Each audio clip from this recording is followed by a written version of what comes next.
할렐루야. 모든 영광을 살아계신 하나님께 올려드립니다. 출애굽기 6장 14절에서 30절 내용으로 9강 제목은 모세의 족보라는 제목으로 은혜를 받습니다. 먼저 우리 한국교회와 이 나라의 민족을 축복합니다. 또한 이 나라와 이 민족을 위해서 애쓰시는 유정자들과 대통령을 축복합니다. 또 제 동영상 설교를 시청해 주시는 동역자 여러분, 치유와 회복의 영으로 축복합니다. 요즘에 초미의 관심사는 헌법재판소에 있는 것 같습니다. 그 초점의 중심에는 헌법재판관인 그분에게, 소장에게 아마 쏠려 있는 것 같습니다. 근데 중요한 것은 우리가 이 지금 헌법재판소에서 지금 일어나는 일들을 보고 이렇게까지 우리나라가 헌법재판관 하면은 어떻게 보면 최고의 지성, 권위, 위엄 이런 것들을 갖추는 존경받는 그런 위치인데 너무 편향적인 쪽으로 기울어지지 않았나 그런 생각 때문에 좀 걱정이 되고요. 곳곳에서 들리는 소리는 기쁘고 희망적인 것보다는 이렇게까지 부패하고 썩은 나라라고 하는 그런 생각이 들 때 참 안타깝다 그런 생각이 들기도 합니다. 그렇지만 오늘 이 출애굽기 내용 속에서도 지금 저 애굽에 있는 이스라엘 백성들을 하나님께서 기억하시고 오늘 지금 이 족보를 하나님께서 말씀하시는 것은 이 족보는 레위 지파라고 하는 제사장 지파에 관한 족보를 지금 말하고 있습니다. 근데 여기서 나타나는 이 레위 지파의 족보는 4대를 주로 4대를 중점적으로 지금 다루고 있습니다. 그렇기 때문에 하나님께서 아브라함에게 약속하실 때 네가 4대 만에 저 애굽에 들어가서 종살이를 하다가 큰 민족이 되어가지고 어떻게 보면 저 이집트 애굽의 왕 그 보호 아래 네가 거대한 민족으로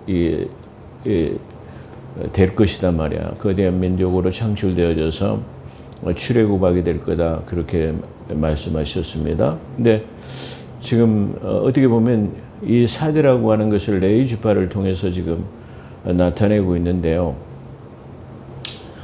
이것은 어떻게 보면 하나님께서 저 애굽이라고 하는 그 암울한 시대 속에서도 하나님께서는 그 일일이 그들을 다 기억하고 계신다라는 것이 아주 좀 특이하다 그렇게 볼 수 있습니다.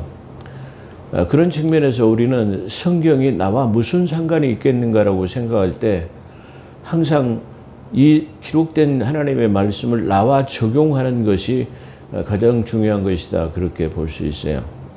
나와 상관이 없다고 생각해 버리면 이 성경은 무가치한 것이 될 수밖에 없습니다.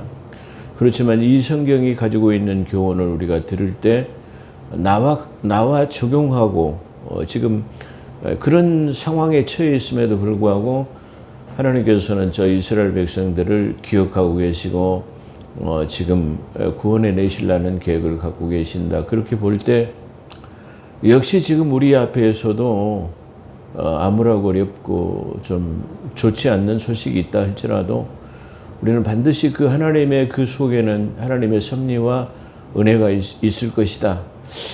반드시 하나님의 어떤 계획들이 들어있을 것이다. 우리가 그렇게 한번 생각해 봐야 되지 않겠느냐 그런 생각이 듭니다. 어쩌면 지금 우리가 이 출애굽기를 다루면서 우리나라가 당면에 있는 그런 영적 문제와 아주 비슷하다 이렇게 한번 생각해 볼 수 있을 것입니다. 중요한 것은 지금 이 재판의 진행 과정을 보는 사람들이 너무나 지금 이 편향적으로 한쪽으로 치우쳐져 있다 이렇게 볼 수 있어요. 저는 이걸 한번 볼 때 이렇게 생각해 봤습니다. 배가 이 침몰하려면 어떻게 되는 거죠? 자초된다 그래요. 침몰하려면 자초된다라는 말은 좌측으로 기울어 가지고 그 밑에 배 밑에 있는 평행수가 균형을 잃어버렸기 때문에 차측, 침몰, 다시 말하면 차측으로 기울었기 때문에 침몰한다. 이렇게 우리가 볼 수 있어. 지금 우리가 마치 그런 것처럼 지금 평형을 잃어버린 것이 아닌가 그렇게 한번 생각해 볼 수 있어요. 그런 측면에서 지금 중요한 것은 재판소장의 과거의 전력이나 재판을 진행하는 과정이 너무 편향적인 것으로 그렇게 나타나고 있습니다. 마땅히 존경을 받아야 할 위치임에도 불구하고 많은 비난을 받는 것은 진행하는 절차 역시도 너무나 공정한 것이 아닌 그런 것으로 드러났을 때 어떻게 저렇게 할 수 있을까 그런 생각도 한번 해보게 됩니다. 그렇다고 한다면 우리는 어찌됐든 이 최종 권위는 이 성경을 가지고 있는 거예요. 헌법 이외에 우리는 성경을 최종 권위로 볼 수 있다 이렇게 볼 수 있어요. 그렇기 때문에 그렇다고 한다면 저러한 작태는 우리 성경은 어떻게 지금 성경에서는 말하고 있는가를 우리가 살펴볼 때 다음과 같습니다. 재판관은 공정한 저울추를 가져야 하며 편향되어서는 안 되는 것이다라고 잠언 16장 10절에 기록하고 있습니다. 16장 16절 이하에 보면은 재판할 때에는 그 입에 그릇하지 아니하리라. 다시 말하면 잘못되면 안 된다. 그릇되게 하면 안 된다라는 것으로 시작하고 있죠. 거기서 공정한 저울과 그리고 평행추는 여호와의 것이요 주머니 속의 추돌도 다 그의 지으신 것이로다. 그러니까 하나님이 가장 싫어하시는 것이 공정한 저울추를 가지고 있는 것을 좋아하신다. 그렇게 볼 수 있어요. 우리나라의 법을 상징하는 그 마크에도 보면 이 저울추를 가지고 있는 것을 보는데 그 저울추는 공정한 저울추를 의미한다. 그렇게 우리가 볼 수 있습니다. 또 신명기서 25장 13절에 보면 너는 주머니 속에 똑같이 않은 저울추를 곧 큰 것과 작은 것을 넣지 말 것이요 내 집에 같지 않은 큰 것과 작은 것을 두지 말고 오직 10분 공정한 저울추를 두며 10분 공정한 대를 둘 것이라. 그리하면 내 하나님께서 내게 주시는 땅에서 내 날이 장구하리라. 무릇 이같이 하는 자는 부정당히 행하는 자는 내 하나님이 여호와께서 가증하니 공정한 재판관은 부귀와 장수로 불의한 재판관은 가증함으로 단명할 수밖에 없다라는 것을 잘 나타내고 있다 이렇게 볼 수 있어요. 그러니까 다시 지금 이런 것들을 지금 하나님께서는 다 하나님께서 기억하시고 보고 계신다 그렇게 볼 수 있어요. 그 쌀을 재는 대박이 두 개가 있는데 큰 것과 작은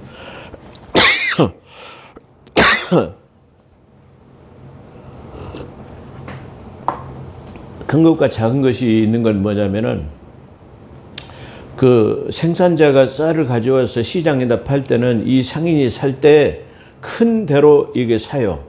그리고 팔 때는 작은 대를 가지고 파는 것을 큰 대와 작은 대 그렇게 말해요.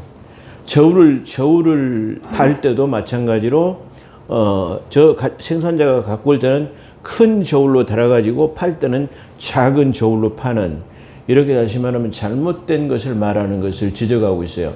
그래서 다시 말하면 공정하지 못한다라는 것을 하나님께서 말씀하실 때 그런 표현으로 쓰고 있다. 그렇게 볼 수 있어요.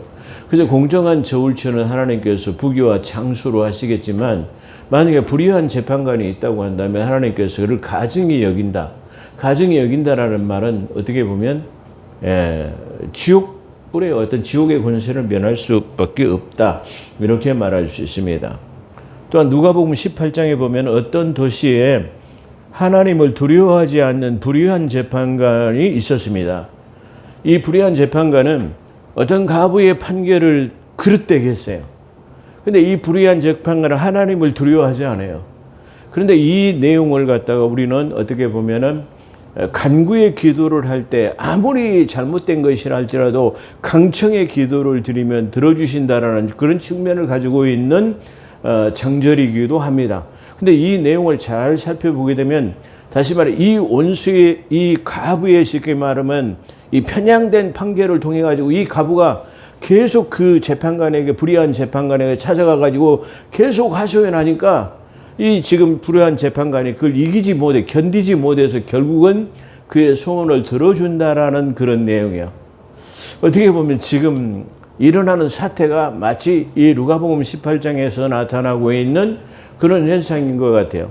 그러니까 많은 사람들이 불의한 재판관들에 대해서 많은 사람들이 헌법재판관 앞에 가가지고 헌법재판소의 앞에 나가가지고 아마 계속해서 탄원하는 이유도 그런 것이 아닌가 그렇게 생각할 수밖에 없어요. 결국은 이 하나님을 두려워하지 않는 불의한 재판관은 이 강청하는 가부의 기도를 통해서 마침내는 응답을 해줘야 하는 것처럼 그 귀결은 그렇게 되지 않겠는가 그렇게 생각해 볼 수 있습니다. 또한 판결은 두세 사람의 증인이 없으면 판결할 수 없어요. 성경에서 이것이 자주 언급되고 명시되는 것입니다. 그런데 여기 두세 사람의 증인이 없으면 판결할 수 없어요. 그래서 십계명 중에서도 반드시 어떤 것들에 대한 것은 증인이 두세 사람의 증인이 있어야 되는데 한 사람의 참소하는 증인만 가지고는 증거 부족이다 이렇게 좀 볼 수 있습니다. 십계명 중에서 제9계명은 거짓 증거하지 말라는 것입니다. 이 말은 거짓 증인이 되지 말아야 된다라는 거예요. 그런데 지금 우리 헌법재판소에 보면은 이 거짓 증인이 나와가지고 자꾸 말을 번복시키는 그런 과정을 우리가 볼 수 있습니다. 그런데 이 지금 거짓 증거하는 것은 다른 율법에 명시된 것도 아니고 십계명 중 제9계명에 들어서 아주 중요한 계명이야. 그러니까 우리가 살아가면서 거짓 증거한 것, 교사하는 것, 이거 하나님께서 아주 가장 싫어한 것이다 이렇게 말할 수 있어요. 그래서 두세 사람의 증인이 없으면 판결을 할 수 없으며 십계명 중에서 제9계명은 거짓 증거하지 말라 하는 것인데 지금 이게 헌법재판소에서는 대통령 측에서 제시한 증인은 기각해버려 듣지 않아요.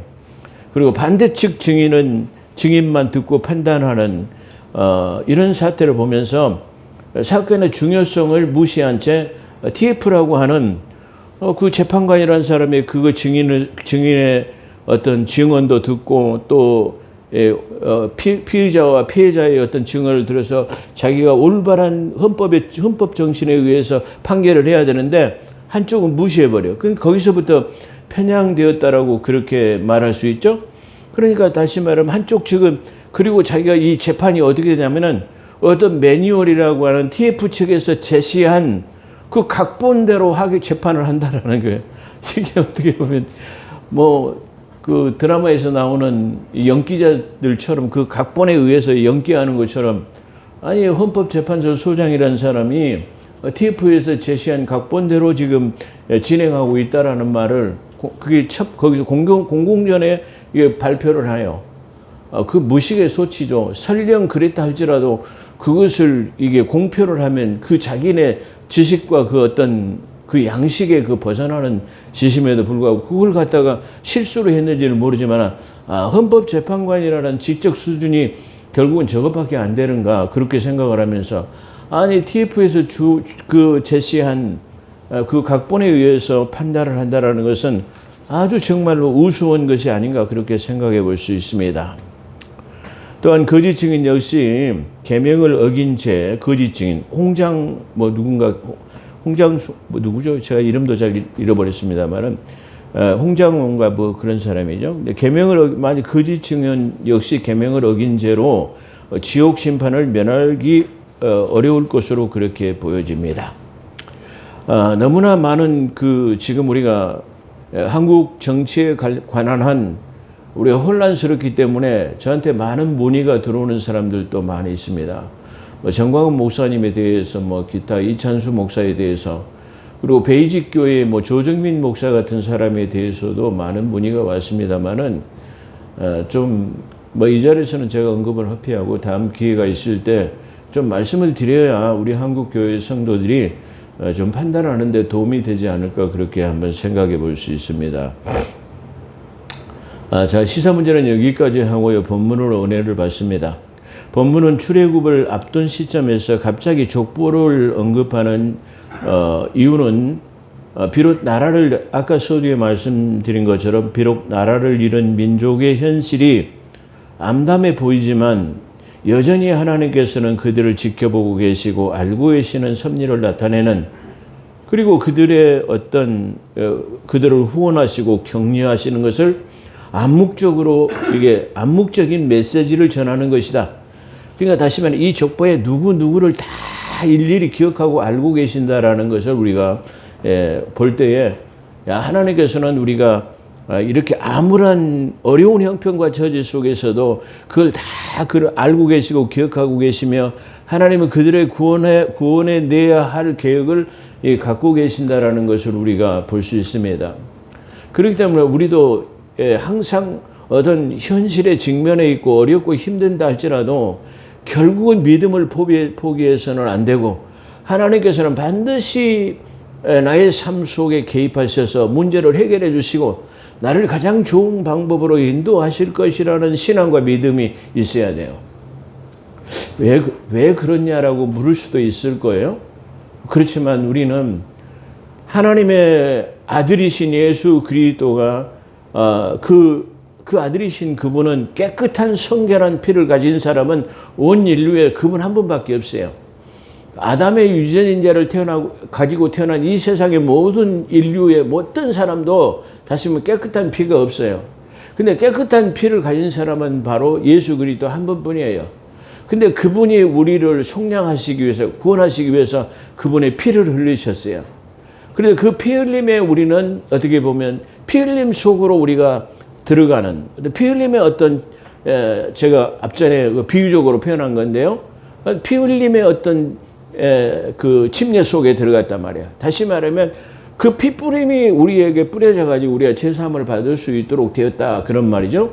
그렇기 때문에 그분의 값으로 환산할 수 없는 고귀한 피를 흘렸기 때문에 그 피값으로 우리를 사신바 되어졌어요.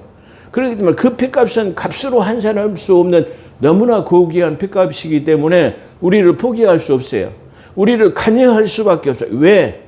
다시 말하면 그 대가, 피값이라고 하는 그 고귀한 피값이 지불되어졌기 때문에 그걸 포기할 수 없어요. 왜? 그분은 그 하나님의 아들이신 그분의 피값으로 사놓았기 때문에 포기할 수 없다.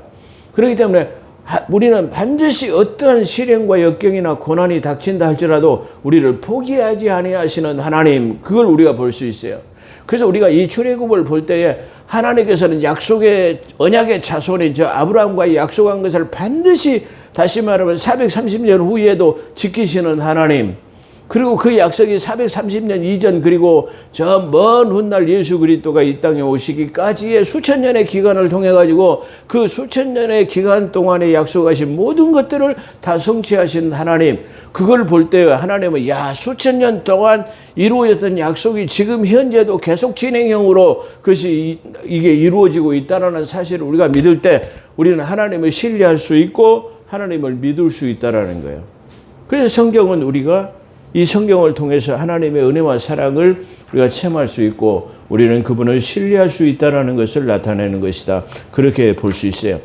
그렇기 때문에 여기서는 지금 이 암울한 시대 속에서도 누구 지파의 누구 아들, 다시 말하면 루벤부터 시므온에서 네이 이렇게 다 지금 집중적으로 그들이 누구까지를 다 알고 계시는 그 하나님을 우리가 볼 때 하나님은 다 이렇게 우리의 형편과 처지를 다 알고 계시는 분이시구나라는 것을 우리가 알 수 있습니다.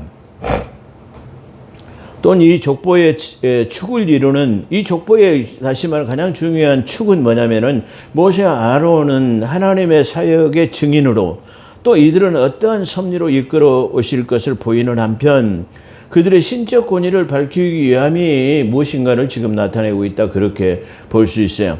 그러니까 다시 말하면 지금 이 하나님께서도 이 지금 두 증인이라고 하는 모세와 아론의 증인을 통해 가지고 하나님의 사역을 지금 삼으시겠다라고 하는 것을 볼 수 있어요. 그러니까 하나님께서는 전도하러 보낼 때도 반드시 두세 사람을 짝을 지어서 보내는 것은 바로 중요한 의미를 가지고 있다, 그렇게 볼 수 있어요. 그렇기 때문에 누가 범죄한 사실에 대해서도 반드시 두세 사람이 증인이 없으면 할 수 없도록 성경에 규정해 놓고 있다, 그렇게 우리가 볼 수 있습니다. 그래서 우리가 보면은 그들은 누구냐면은 아론과 모세의 신적 권위를 이게 밝히기 위한 그 무엇보다도 이 12아들이라고 하는 이스라엘의 그 야곱의 12아들을 통해 가지고 12지파는 하나님의 관계성을 하나님이 설명한. 그러니까 이 12지파는 누가 누구를 다시 말해 아브라함과 이삭과 야곱을 통해서 12아들이 되고 12아들이 70명이 애굽에 들어가고 그 70명이 430년 동안 있었는데 누구 지파를 다 지금 하나님께서는 알고 계신다 그런 말이야. 그러니까 이 말은 지금 이스라엘의 그 12아들의 12지파의 모든 관계성이 하나님과 언약의 관계성. 그러니까 다시 말하면 신앙의 하나님과 운명의 공동체, 하나님과 절대적인 다시 말하면 연합되어 있는 공동체를 말하고 신앙의 공동체인 것을 나타낸다. 그렇게 말할 수 있어요. 그렇기 때문에 우리 역시 지금 오늘날 우리도 역시 교회라고 하는 핏값으로 세우신 이 교회의 공동체는 하나님의 공동체이자 바로 신앙의 하나님과의 다시 말하면 연합된 하나님의 공동체이다. 이렇게 봐야 돼요. 우리가 그걸 기억해야 우리의 신앙생활에 큰 도움이 될 수 있다. 그렇게 한번 생각해 볼 수 있습니다. 그래서 이스라엘의 전체가 하나님의 운명 공동체이자 신앙의 공동체임을 나타내는 걸 볼 수 있습니다. 그게 다시 말하면 운명 공동체와 신앙의 공동체는 하나님께서 아브라함을 통해 가지고 내가 너로 민족의 조상으로 삼겠다 말이야. 복의 근원으로 삼겠다고 하는 그 약속. 그 다음에 우리는 역시 마찬가지로 하나님의 자녀의 권세로 다시 말해 신약에 체결된 하나님 예수님께서 직접 체결한 그 언약을 계속해서 하나님의 지키시는. 그러니까 구약은 아브라함과 다시 말하면 그 언약을 체결해 가지고 그의 12공동체를 하나님께서 계속 지켜보시고 계시는 것. 또 오늘날 우리 그리스도인들은 바로 예수 그리스도께서 바로 우리가 체결하신 그 신약의 언약을 계속 지키시는 그분. 그래서 아브라함의 공동체, 바로 그런 것처럼 우리는 예수 그리스도의 공동체. 그럼 아브라함의 공동체는 저 유대 종교를 말할 수 있다고 한다면 오늘날 예수 그리스도의 신앙의 공동체라고 그렇게 하면은 바로 교회를 말할 수 있다. 그렇게 볼 수 있어요. 그렇기 때문에 이 교회와 하나님의 관계는 뗄래야 뗄 수 없는 그런 유기적인 관계성을 가지고 있는 것이다. 그렇게 볼 수 있어요. 그래서 교회라는 것이 아주 귀중한 측면이 있다. 그렇게 말할 수 있어요. 자, 장자 루벤을 소개하고 있습니다. 두 번째는 시몬에 이른 다음에 레위는 제사장 지파로서 16절에 연치대로라는 말이 나오고 있습니다. 연치대로라는 말은 출생 순서에 따라서 연대기적으로 서술한다라는 뜻입니다. 그러니까 연치대로라는 말은 다시 말하면 역사적으로 연대기적으로 출생 순서에서 이렇게 기록하고 있다. 그렇게 볼 수 있어요. 어떤 측면에서 보면 그런 측면에서 항상 하나님께서는 모세와 아론 이렇게 표현하는데 여기서는 모세를 먼저 세우지 않고 아론과 모세 이렇게 세우셔요. 연치대로 한다고 한다면 이 연대기적으로라는 말은 그런 측면을 가지고 있다. 그렇게 볼 수 있어요. 그렇다고 한다면 하나님께서는 어떻게 보면 지금 이 모세는 출애굽하기 위한 아주 중요한 역할로 세우셨지만은 그 역할이 끝나고 나면은 바로 다시 말해 이 신적 권위는 누구에게 부여되냐 그러면 바로 아론에게라고 하는 대제사장에게 부여된다. 그래서 아론은 그 엘르아살은 비느하스 누구 이렇게 계속해서 다시 말하면 승계되어지는 것을 우리가 볼 수 있어요. 어떤 사람이 믿지 않는 사람인데 저한테 와가지고 며칠 전에 교회 세습 문제에 대해서 말하더라고요. 그래서 그거 안 되는 거 아닙니까? 그러더라고요. 그래서 아닙니다. 맞습니다. 세습이 오히려 더 좋은 결과를 가져올 수 있습니다. 그랬더니 그 사람이 깜짝 놀라더라고요. 왜 그렇습니까? 그랬더니 제가 그렇게 설명했어요.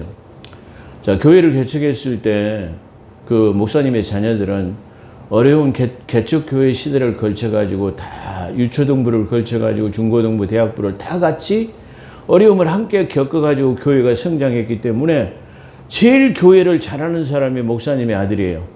그래서 그 아들이 교회를 유업으로 물려받아가지고 목회자를 한다는데 한국에서는 반대예요.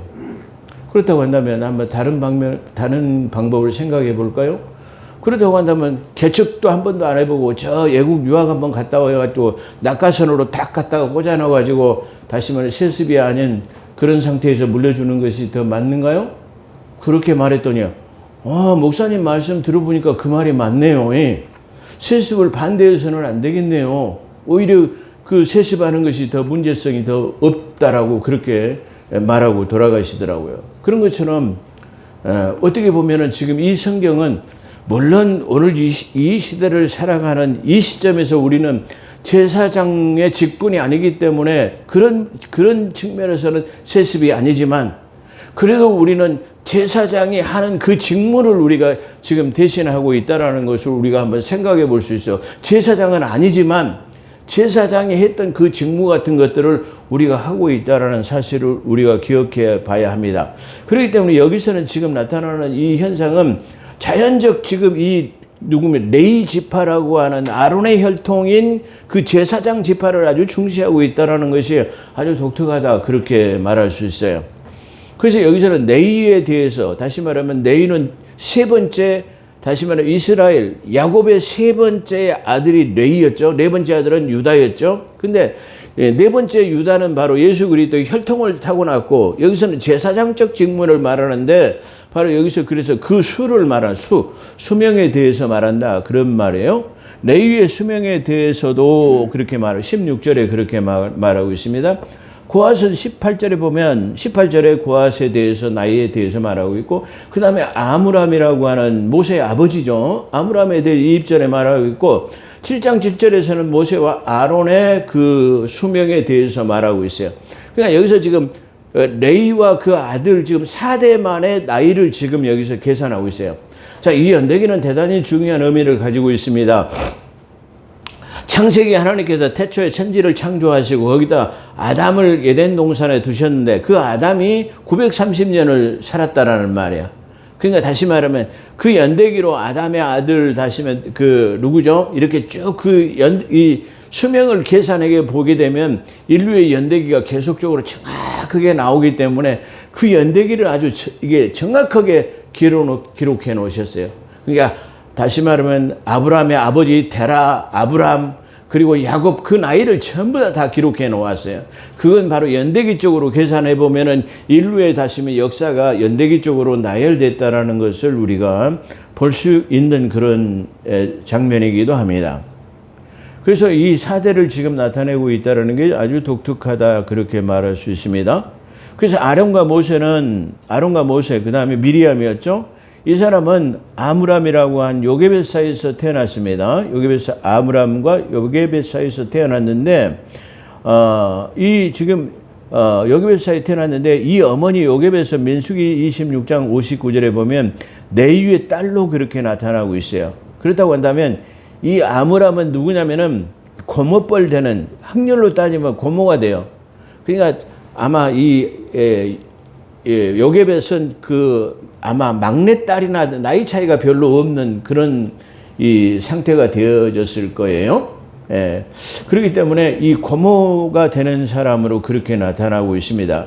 그런데 여기서 중요한 것은 레위기서 18장 12절에 보면 근친을 금하고 있습니다. 근친을 하면 안 되죠. 근데 그 이전에는 혈통 보정, 그 이전에는 이게 지금 근친 결혼이 나타나고 있어요. 그 구약 위로 올라가 보면 간혹 나타나는 현상이기도 하죠. 근데 이 지금 근친의 경우는 혈통 보정과 종족 번식의 수단으로서 혈통 보전. 그러니까 우리나라에도 과거에는 배달의 민족이라고 백이 민족이라고 해가지고 그 이방인 외국 사람들과 결혼하는 풍습이 전혀 없어요. 만약에 그렇게 하면은 옛날에 어르신들은 뭐 난리가 나는 것처럼 그렇게 알았어요. 그런데 지금은 이게 인구수가 주니까 다문화 국가, 다민족 이렇게 점점점 이렇게 가는데 이것도 우리가 한번 심각하게 다뤄봐야 할 문제이긴 합니다. 미국 사회에서 이민을 받아줄 때는 미국 사회에서 이민자를 받아줄 때 어떤 표현을 하고 있느냐면은 미국 사회를 맑은 물로 표현하고 이민자들을 갖다가 탁한 물로 표현합니다. 그래서 그 탁한 물이 들어와서 완전히 정화되려면 많은 시간이 소요된다라는 그런 의미예요. 그래서 그 탁한 물이 완전히 정화가 되고 났을 때에 비로소 시민권이나 영주권을 준다라는 그런 의미예요. 근데 지금 우리나라는 그런 여과 장치가 아직 없어요. 근데 놀라운 것은 지금 중국 사람들이 우리 서울에 와 지금 120만 명이라는 사람들이 들어와 있고 그 사람이 우리나라의 선거권을 가지고 있다는 게 아주 놀라운 사실입니다. 이 말은 무슨 말이냐면은 우리의 주권을 가지고 있는 우리 국민이 우리나라의 유정자들을 뽑는 것이 아니라 다른 나라 민족들이 들어와가지고 우리나라 주권자들을 선출한다. 그런 말이에요. 이게 이상하죠. 참 기상천외한 일들이 많이 나타나고 있습니다. 중국인 외국인들도 우리 헌법재판소에 취직할 수 있다라고 하는 그 법을 문재인 씨가 만들어놨다고 그래요. 또 중국인들은 대학교를 가려면은 우리나라는 치열한 경쟁을 통해서 서울대, 카이스트, 연대, 고대 이렇게 들어갑니다. 근데 중국인들은 시험도 보지 않고 어느 대학이든지 들어갈 수 있어요. 로스쿨도 마찬가지입니다. 어떤 회사도 취직하면은 취직할 때 이 점수를 줘가지고 살 수 있도록 그렇게 만들었고요. 무조건 중국인이라면 4인 가족이 우리나라에 들어와 살면은 195만 원인가 200만 원 가까이 돈을 그냥 정착지금으로 매달 평생 200만 원씩 200만 원에 가까운 돈을 지급해요. 자녀가 있으면 자녀가 고등학교 가면 매달 60만 원씩 지불합니다. 서울대학교에 시진핑 기념관이 있다고 합니다. 서울대학교에 대학교를 박정희 대통령이 설립했다고 그래요. 세우도록 이렇게 했다고 그래요. 네, 박정희 대통령에 대한 기념관은 없는데 시진핑에 대한 기념관이 있는데 그 기념관을 짓는데 5,700억이라는 돈을 들여가지고 관리를 하고 있답니다. 이게 어떻게 이게 지금 이 나라가 지금 이게 맞게 돌아가는 것인지 어떻게 돌아가는지 참 이해할 수가 없습니다. 자, 그런 측면에서 우리는 어차피 지금 돌아가는 이 지구촌의 모습들이 다문화 국가로 갈 수밖에, 다문화 민족으로 갈 수밖에 없는 그런 현상인 것 같습니다. 그렇다고 하더라도 우리는 그들을 미국 사회처럼 그들을 받아들이는데 상당한 여과 기간이 좀 필요하다. 이렇게 한번 잘 생각해 볼 수 있고, 그들이 완전히 우리와 기화하기 전에는 바로 선거권을 줘서는 또 안 돼요. 이게 성경에 기록되어 있잖아요. 그것도 언제 시간이 나면 한번 제가 성경적으로 다뤄볼 수 있도록 그렇게 하겠습니다. 자, 그래서 우리가 혈통보전이라고 하는 바로 그런 것 때문에 그 율법이 제정되기 이전에는 그것이 혈통보전과 종족보전의 수단으로 그렇게 이루어졌습니다. 근데 차후에 율법이 제정된 후에는 율법을 어기는 것이 되기 때문에 근천할 수가 없게 되는 거예요. 그러니까 다시 말하면 모세는 어떻게 보면은 연대기 쪽으로는 우리가 잘 알고 있지만 아마 모세가 이 율법을 기록한 시기는 바로 출애굽기 20장에서 율법을 수행하셨을 때 그 무렵이었지 않겠느냐, 우리가 이렇게 생각해 볼 수도 있습니다. 자, 어찌됐든 간에 21절에는 고라라는 이름이 나오는데 그 뜻은 기회라는 그 히브리어로 되어 있어요. 근데 그 말은 무슨 말이냐면 대머리라는 뜻으로 그렇게 나타납니다. 대머리였던 것 같아요. 고라라는 사람은. 모세와 아론을 갖다가, 모세와 아론과는 사촌지간인데 출애굽 후에 광야에서 모세와 아론을 대적해가지고 그의 추종자들과 함께 다시 말해 하나님께서 땅을 벌려가지고 삼켜버렸어요. 그리고 그를 추종했던 250명도 하나님께서 불살랐다고 그렇게 기록하고 있는 사람이기도 하죠. 고라는. 그 다음에 23절과 25절은 아론과 엘르아살이라고 하는 그의 아내를 기록하는 것은 성경의 유래 없이 복이 드문 그런 현상인데요. 왜 그것을 여기서 상세하게 기록했을까라고 생각해 본다면은 바로 이 지금 대제사장의 계보의 거룩성을 나타내기도 한다. 순수 혈통이기도 나타내기도 한다. 그런 걸 말할 수 있어요.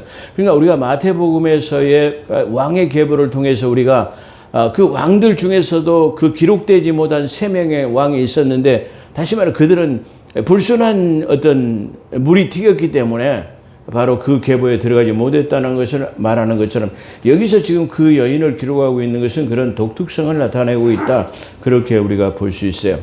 그래서 성경에서 유래에 찾아보기 없는 그런 것을 가지고 있는데, 어떤 성경의 혈통으로서 제사장의 혈통을 중요시하는 것으로 그렇게 볼 수 있습니다. 그래서 그런데 여기서 아론의 혈통에 대해서는 엘르아살에 대해서는 상세히 기술하고 있지만 모세의 혈통에 대해서는 말하고 있지 않아요. 물론 게르솜과 그 아들이 있었죠. 근데 그들의 후예에 대해서는 말하고 있지 않아요. 제사장 가문이 아니기 때문에 그런 중요시하지 않는 모습을 볼 수 있다. 그렇게 볼 수 있어요. 오늘날도 마찬가지죠.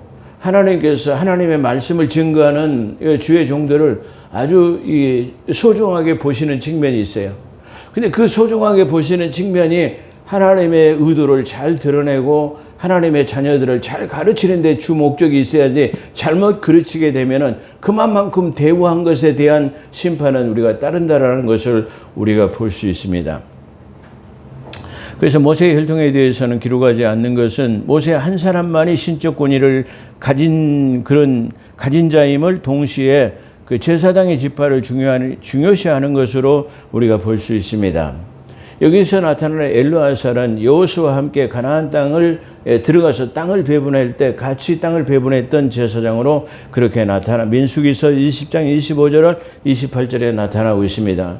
또한 비느하스는 이스라엘의 진중에서 음행을 제거하는 질투의 창으로 영원한 제사장의 직분을 우리가 그 직분으로 영원한 제사장의 직분의 언약을 받았다라고 민수기서 26장 6절로 13절에 말하는데요. 자, 중요한 것은 이 엘르아살이라는 이 대제사장은 여호수아와 함께 그 땅을 배분할 때 아주 공정하게 땅을 배분하는 것에 기여했다 그런 말이에요.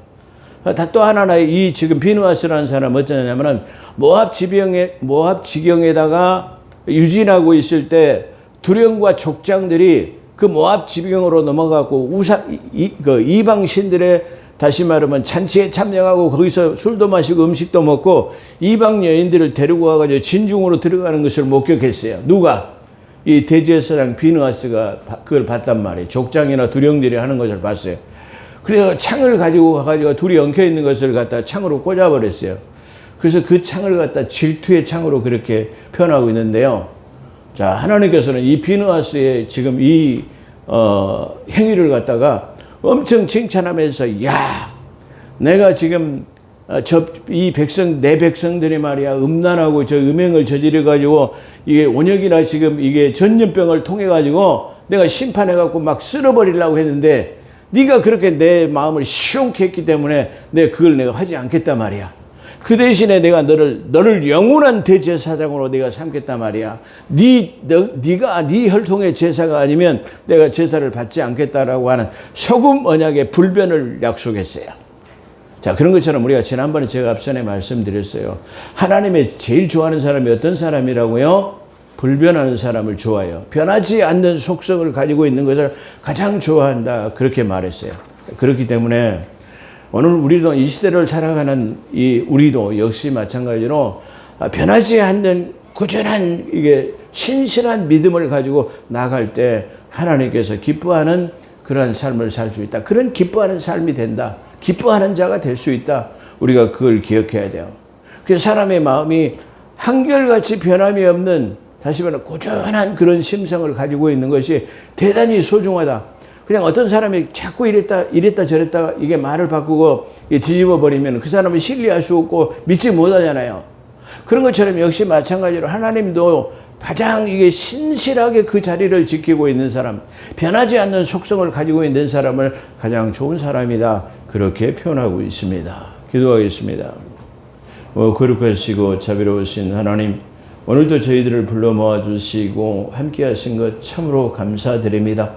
늘 우리가 삶의 현장에서 하나님을 기쁘시게 하는 요동하지 않는 믿음을 가지고 신실한 믿음을 가지고 하나님을 기쁘시게 하는 삶을 살게 충만한 은혜로 함께하여 주시기를 원합니다.